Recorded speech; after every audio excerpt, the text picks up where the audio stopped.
construindo vários pontos e locais com muitas construções em pedra, megalíticas, que podemos encontrar pelo mundo hoje, vem desse povo, dos Murios, e eles se espalharam por toda a Terra. Né? Muito interessante.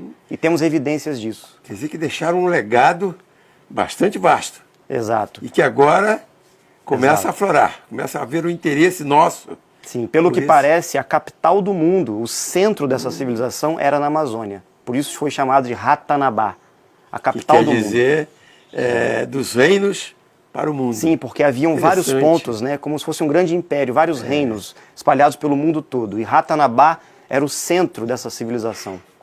Interessante isso que você está trazendo para nós, gente. Puxa vida, a gente não tinha conhecimento disso, né?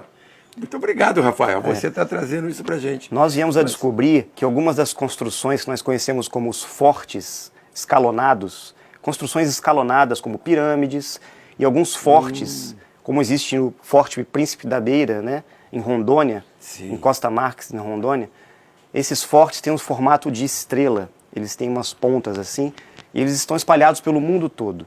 Esses fortes foram construções dos Murios, que apontavam para... As pirâmides lá no Egito e esses fortes aqui na Amazônia, no Brasil. Exato. E todas essas construções dos Murios apontavam para Ratanabá.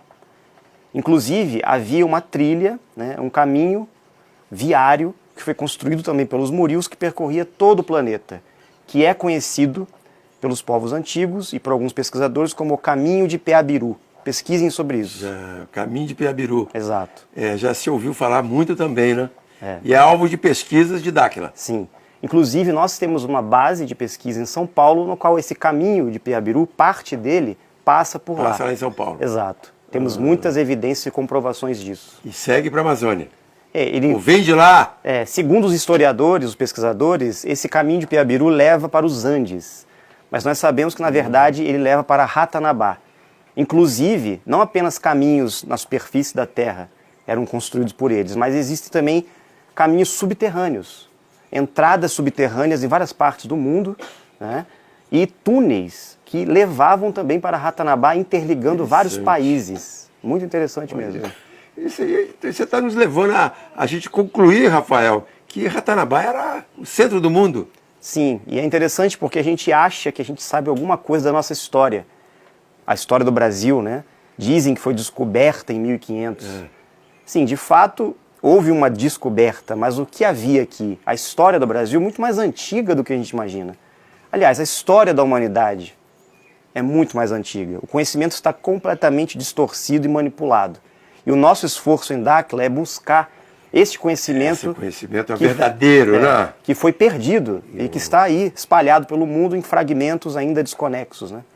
Rafael, essa ignorância nossa com relação a essas verdades, isso você acha que, na sua opinião, isso foi providencial, foi proposital ou não? Eles não sabiam e jogaram e nós acreditamos? A história da humanidade, ela foi manipulada, como eu disse. Manipulada. E sim, os governos, as religiões, as instituições, os órgãos internacionais tentam, há milhares de anos, né, tentam abafar o conhecimento, esconder o conhecimento verdadeiro para que a população não entre em contato com a verdade. Porque tudo foi registrado no passado. Existem esses registros ainda. Pois é. Inclusive, né, um dos motivos de terem destruído a Biblioteca de Alexandria foi para que esse conhecimento da época, né? Nossa. Para essas antigas civilizações fosse ocultado, né? E principalmente com relação ao Brasil, a Ratanabá, que é a capital do mundo e ainda será, porque não é mais uma cidade escondida e perdida, nós a encontramos. Ela é real, verdadeira. Rafael, e qual a razão dos governos, das autoridades tentarem esconder essas verdades do povo? Eles têm o interesse, na verdade, de encontrar esse lugar.